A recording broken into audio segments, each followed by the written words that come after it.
Your Excellency,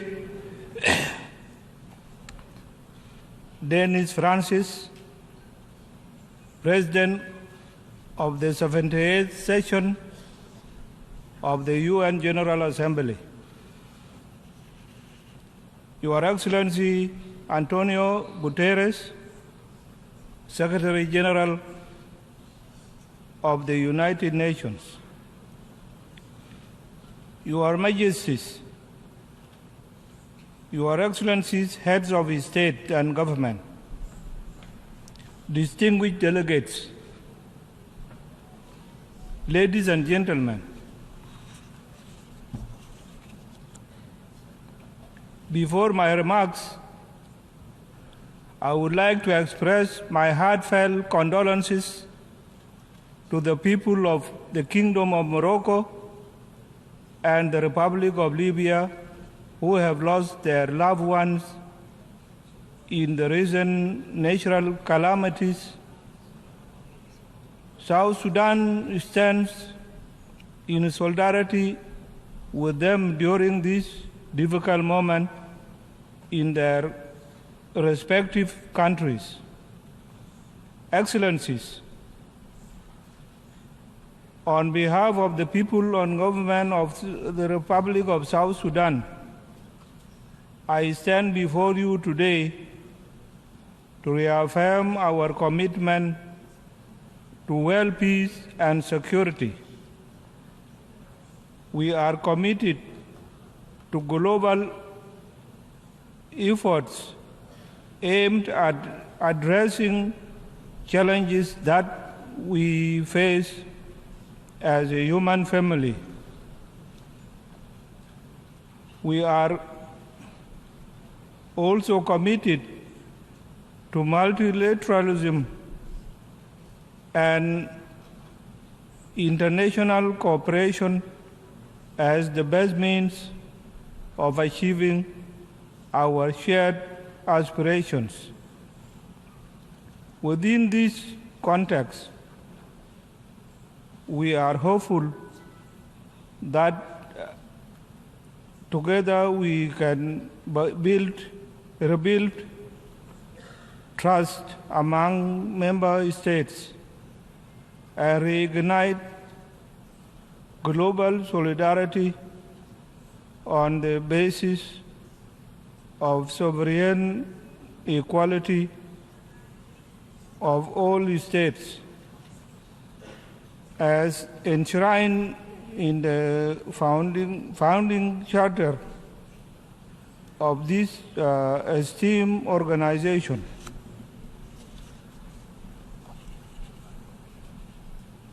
Excellencies, we recognize the urgency of challenges before us.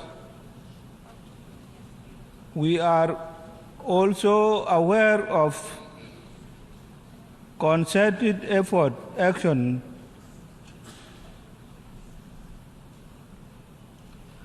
required to address these challenges in order to ensure a better future for the coming generations.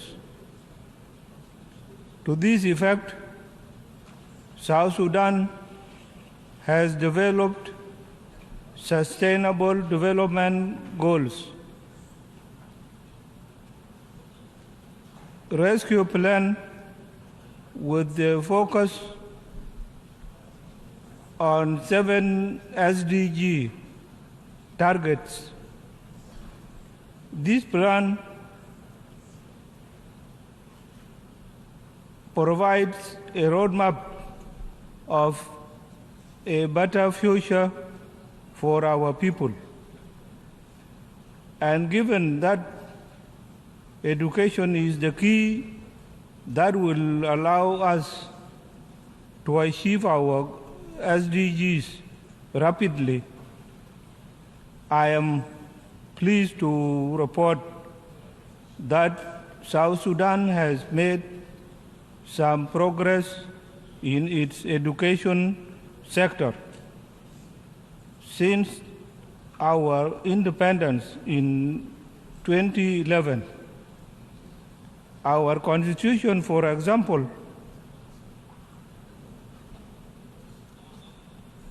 guarantees all children free access to education. We have also designated education as a human right of every child. In February this year, I directed the Ministry of Education to implement free primary and secondary education policy across the country. This policy has directly led to enrollment of 2.3 million children in our schools. To ensure that girls stay in schools, we have banned child marriages through an act of parliament. More importantly, we have increased education budget with the goal of paying teachers a living wage.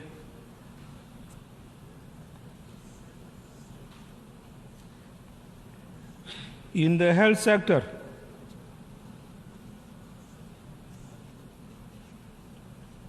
we plan to dedicate resources towards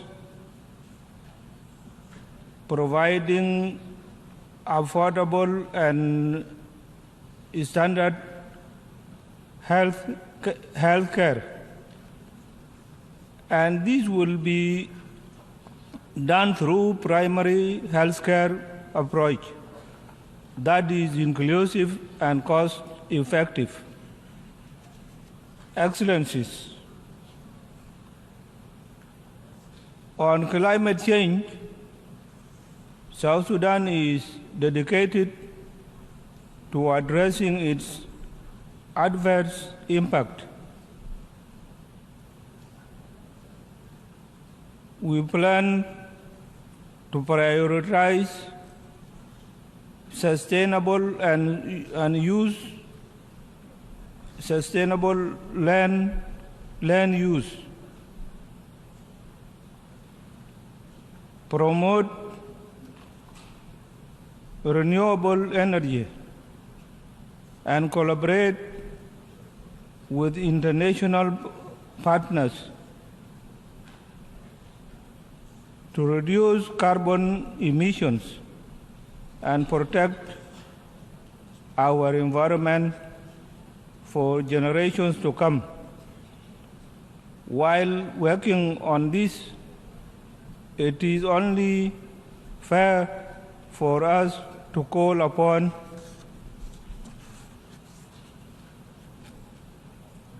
developed countries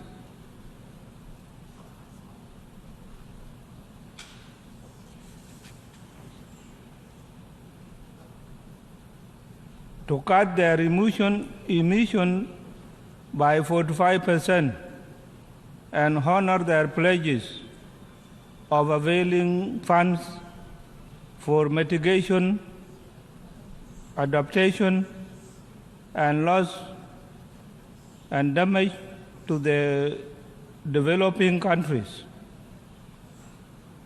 With the recently concluded Africa Climate Summit held in Nairobi, Kenya, it is high time that the declaration of the summit forms the new crisis for rebuilding trust and regaining global solidarity for attaining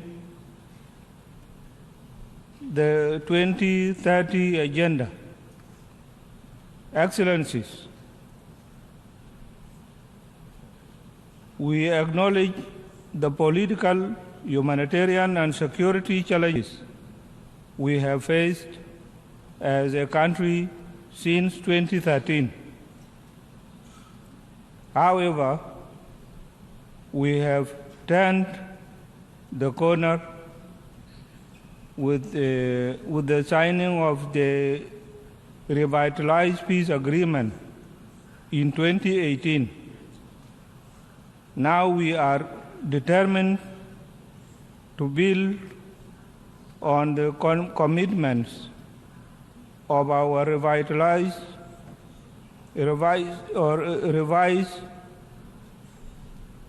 national development strategy 2021 to 2024 to consolidate peace and stabilize the economy.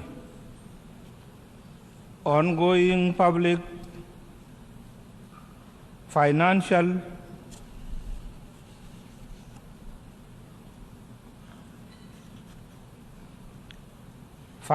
management reforms and recently concluded National Economic Conference from solid basis for sound management of public resources for the benefit of our citizens. What remains now is to fast-track the implementation of the remaining provisions in the agreement in order to conclude the transitional period peacefully through fair, transparent, and credible elections in 2024. We have also managed to engage in dialogue and consultation with the various stakeholders, including civil society, women, youth, traditional leaders, and opposition groups to ensure that our peace process is owned and driven by our own people. As we move in this direction, we call upon the United Nations to lift the arms embargo imposed on us to aid peace implementation and to secure the elections. The arms embargo has impeded the implementation of security arrangements because effective deployment of the unified forces which we have graduated cannot happen without arms. Excellencies, as the country sharing the border with the Republic of Sudan,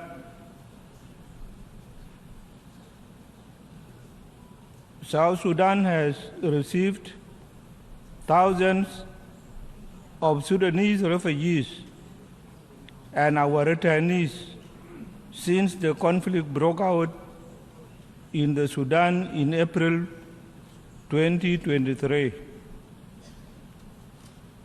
This influx has overwhelmed our border communities and created a humanitarian crisis.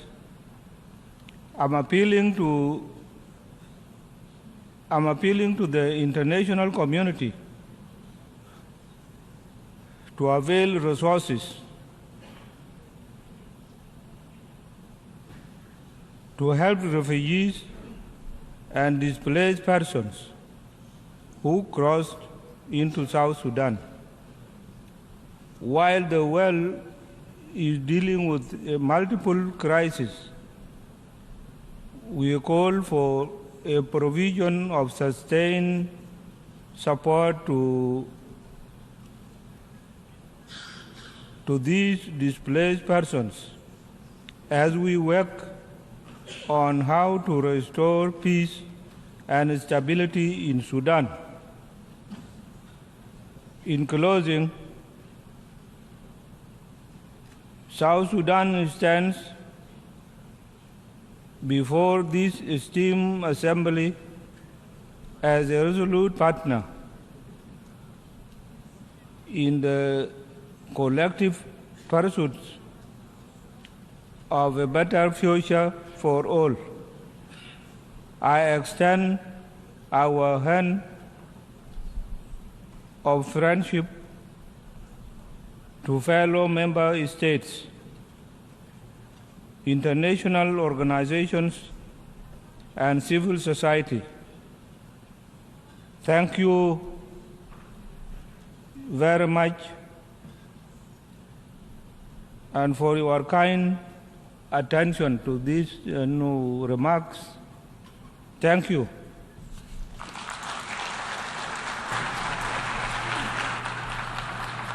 A nombre de la Asamblea,